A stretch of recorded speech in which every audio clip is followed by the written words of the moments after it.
Thank you, Julia. How's the sound? We didn't check the sound. Is it okay? We hear you. Yes, we hear you well. Excellent. Thank you very much. Thanks for the invitation. Thanks for giving me the floor. My point is this: the COVID-19 pandemic can only be overcome, and a healthy world economy can only be restarted when major countries cooperate for such a common purpose. As some recent figures coming just out of Brazil and India have shown, the spread of the coronavirus is by no means under any control. And unless functioning health systems for all become a global concern, risks cannot be brought under control. So therefore, a global health infrastructure needs to be put on the agenda and put into operation. The question of an economic system that can actually realize such an objective comes immediately to mind. So even I'm here in Germany, and even Germany as an advanced industrialized country has more than 7 million workers on short work hours, with mass joblessness looming, as we just witness in the United States. And, even if you look at what is going to be the fate of the developing sector economies, where, according to the International Labor Organization, ILO, 2/3 of the 2 billion so-called uninformed labor is taking place. Shutdowns in food supply chains can quickly lead to mass hunger, new streams of refugees, conflict. So my point is, the seemingly bleak perspective can only be remedied if cooperation supersedes geopolitics. The problem we are all familiar with. Geopolitical games seem to be like a civilizational curse. Professor Graham Allison has found 12 cases in human history when a major power in decline attacked militarily a rising power, believing its dominant status was threatened. So in today's world, a rising China and reinvigorated Russia are categorically demonized by a neoliberal foreign policy elite and representatives of the so-called military-industrial complex. And make no mistake, the creation of an enemy image, the demonization of a leader, is a precursor to war.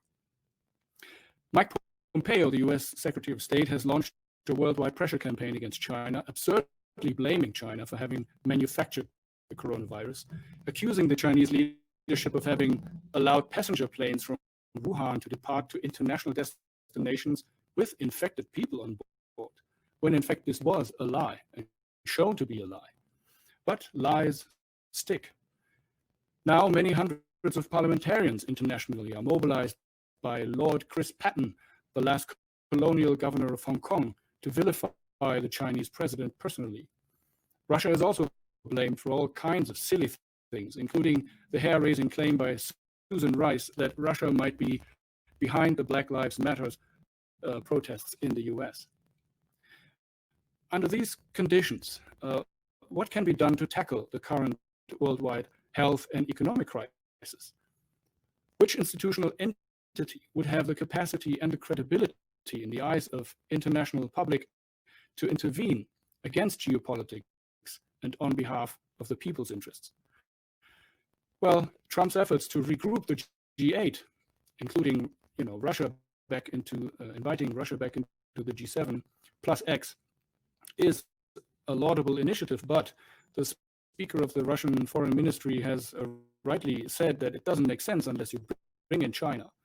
And although President Putin has suggested that the 5 permanent members of the UN Security Council meet to tackle international affairs, you have 2 problems. I would call them the John Boltons of the US and the British.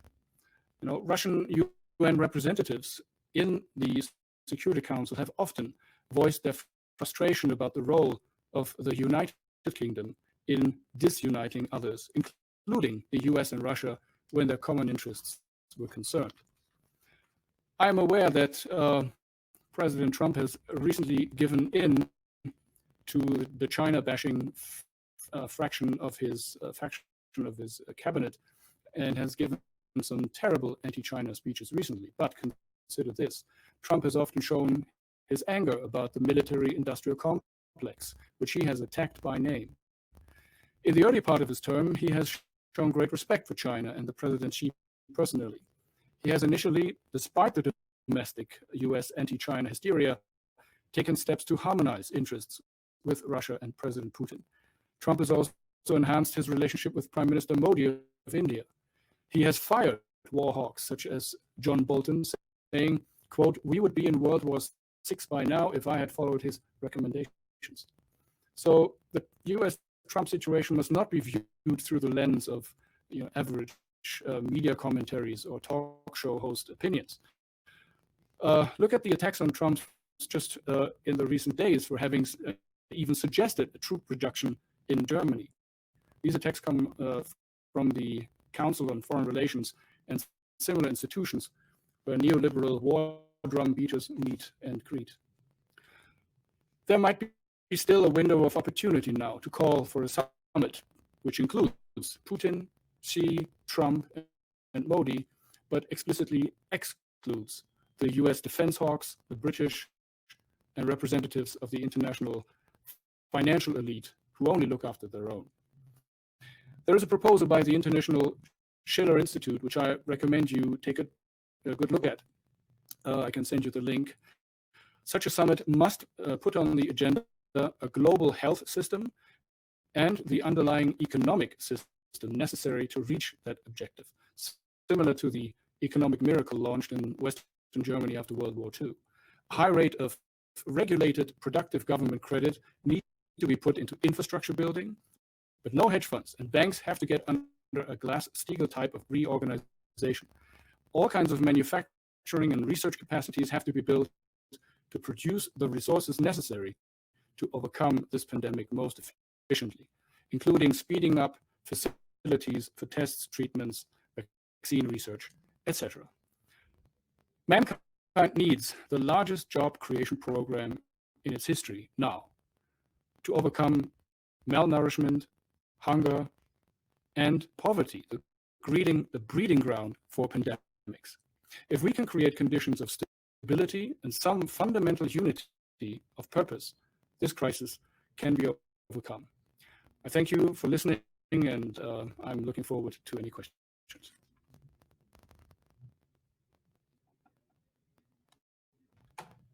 Yes, thank you for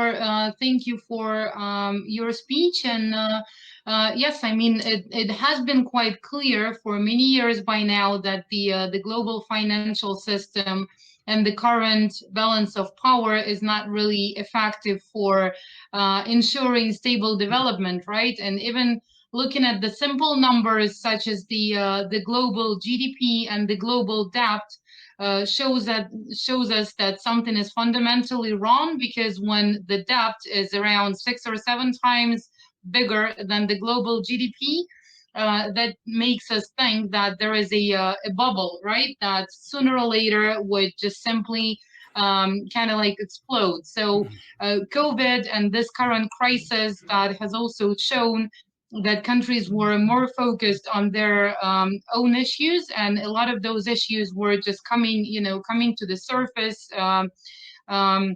all over the world. So it shows that maybe there needs to be some update and change in the system of the relationships, because we see that the role of global institutions such as the UN has been quite I would say update for resolution of those issues. Yes, we do hear some statements being made. We do hear updates on the funding being redistributed and everything else. But at the end, it's everyone is quite on their own in resolving those issues related to the pandemic and related to other types of crises that are being brought up. So in your understanding, what is the let's say desired future of the global diplomacy? And if again, I'm going to ask this question again now, addressing it to you. If we could just take a clean sheet of paper right now and redesign the geopolitics and, leave all those geopolitical games that you've been mentioning behind and all this history, how do you think it should look like? Should there be some global institution, or should the existing platforms such as G20, G7, possibly 8, 9, 10, or whatsoever else be utilized? And how can we approach this, let's say, changing environment in the best way possible to ensure balance of interests? Well, the G7 is totally out of business.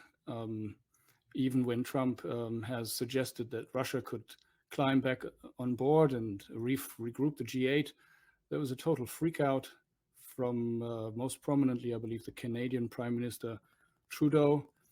And so this will not function, I believe, because what the problem is what's already been addressed. The neoliberal elite have a certain world outlook, and they have a certain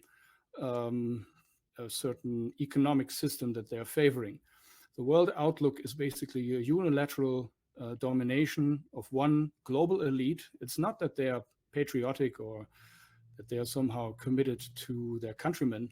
They are basically seeing themselves as a global empire or a network of people that have certain powers, like the financial system, the power of what's also often called the so-called rule-based system, to make the rules of trade, the rules of international negotiations, the rule of international diplomacy.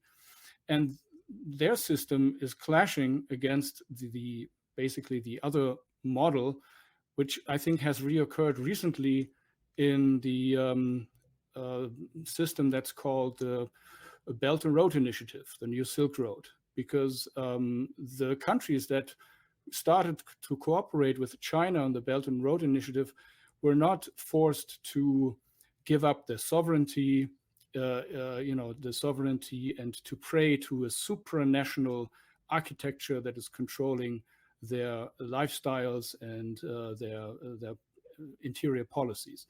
Of course, this is now a little bit off the headlines, but I think the countries, China has done a magnificent job looking at the international situation when it comes to the pandemic, beating this virus. Of course, you cannot shut down all borders for all time. So the virus is also coming back now in forms of imported goods from Europe. And that strain might even be more aggressive than the one that China had occurred in the beginning. But what I'm saying is the countries that actually cooperated with China cooperated mainly on infrastructure building, on building of industrial capacities, and of building of common funds, credit funds, like the Belt and Road Initiative Fund, to invest into all these things that countries that have never seen industrialization actually need. I think that is a model, and I think that if anything re-emerges from this pandemic in a better shape than anyone else, then it's probably China and the countries who are seeking to cooperate with the Belt and Road Initiative, including the Eurasian European Union, the African Union. But the West has not only get rid of this, the real, the biological virus, but also of the virus in their minds, the geopolitical virus, the virus to seek cultural hegemony or other forms of domination. That has to go away. Yes, and I think when you mentioned pandemic, that was also quite a Freudian slip, because in many cases, pandemic is not as scary as panic. And I mean, despite of all the cases that are, that do exist and that are real, unfortunately, as we were mentioning in our previous discussions, the death rates are not as high as the ones related to some other diseases, and unfortunately, still, cancer, AIDS, and other diseases are taking a lot of lives away. So yes, the key point here is not to confuse, I guess, panic and pandemic, and not to make pandemic worse because of panic. So another very quick last one, and here I just have to use this amazing opportunity of this online event to ask a question that is quite interesting, probably not just for me, but for many other people here in Russia and maybe in Europe and other countries as well. So since you were touching upon the issues related to the relations of Russian Federation and other countries globally. So just to have a little bit of a first-hand opinion and insight.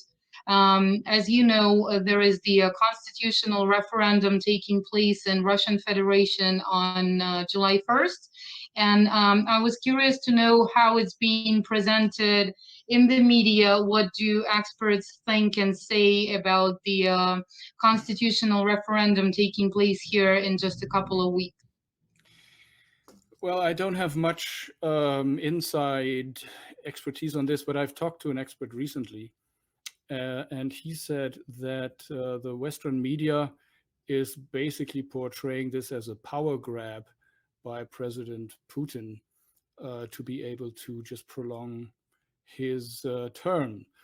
But the same expert made the point that a Western audience thinks when they hear about constitution, or in Germany it's the basic law, the Grundgesetz, they have a different idea than the average Russian citizen has about their constitution, because it's a different system. It's a presidential system where the president in and of itself has much more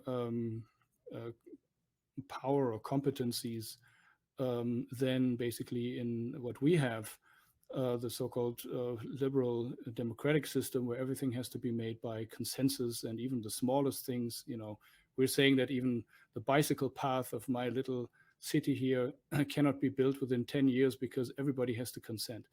So I'm not an expert on constitutional issues. I'm not claiming that. I can make some inquiries, but this is what I picked up from one of the experts. Maybe there are other views or that you can contribute.